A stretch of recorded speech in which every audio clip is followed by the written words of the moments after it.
learn some Latin by reading Aquinas' Summa Theologica here. I'm just in his introduction to his first question. And I'm going to use, of course, the English translation to see if I can understand some of these Latin words. And I realized there's some Latin words I didn't understand last time, and I didn't write them down. So now I'm going to write down the words that I don't understand. So let's see. Et ut intentio nostra sub aliquibus certis limitibus comprehendatur. And now our intention, or I intend, intentio, for us, below all these things, certain limits to understand. To understand the limits of this stuff, of the subject probably. Now does our purpose, to place our purpose within proper limits. Oh, to place our purpose.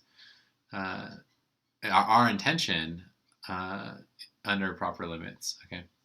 Comprehendatur. And he says to place, but that's to comprehend our limits. Necessarium est primo investigare de ipsa sacra doctrina. It is necessary first to investigate it's the sacred doctrine itself. Quali sit, what qualities it has, or what kind of it, what is its nature, it says over here, but what quality is it, right? Quality, qualis, nature. So when we think of nature, we think of forests or something. When Aquinas, what it translates as to nature is the quality of the thing. What is the essence or the quality of the thing? Et ad quae se extendet, and how far it extends, right? The nature and extent of this doctrine. Circa, notice there's not numbers over here. That's interesting. Circa quae renda sunt decem. And about these inquiries, there's 10. There's about 10 things about these inquiries. Circa, they often use that for dates, right? You've heard circa something and then put a date.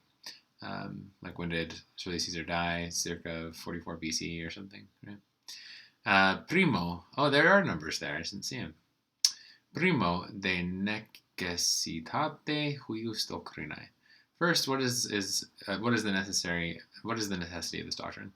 Secundo, utrum sit scientia. Utrum must mean whether, right? Whether or not is what I'm guessing. That's a new word for me. Tertio, third, utrum sit una vel plures. Third, whether it is one or many. So vel must mean well, or must mean more. I think I've known that one in the past, but I can't remember. Quarto, utrum sit speculativa vel practica. This is almost a word-for-word translation, whether it's speculative or practical. Something kind of seen or thought of, or something that's done. Quinto, de comparitione eius ad alias scientias. So how does it compare to the other sciences? Sexto, utrum sit sapientia, whether it's wisdom. This is the word homo sapiens, right? Sapientia, sapiens. Septimo, quid sit subjectum eius. Who is its subject? Now this is interesting. This one says whether God is its subject, but this one says, I think, who is its subject? So it doesn't mention God, which is pretty interesting. This one kind of gives a hint. It's a little too much of a translation, I think. Octavo, utrum sit argumentativa, whether it's arguable. Nono, utrum uti debeat metaphorix vel symbolicis locutionibus. 9, whether it ought to be metaphorical or symbolical move aroundiness. I think of locomotion, right? Locution. Oh, locution is probably elocution, right? Does that mean to speak about?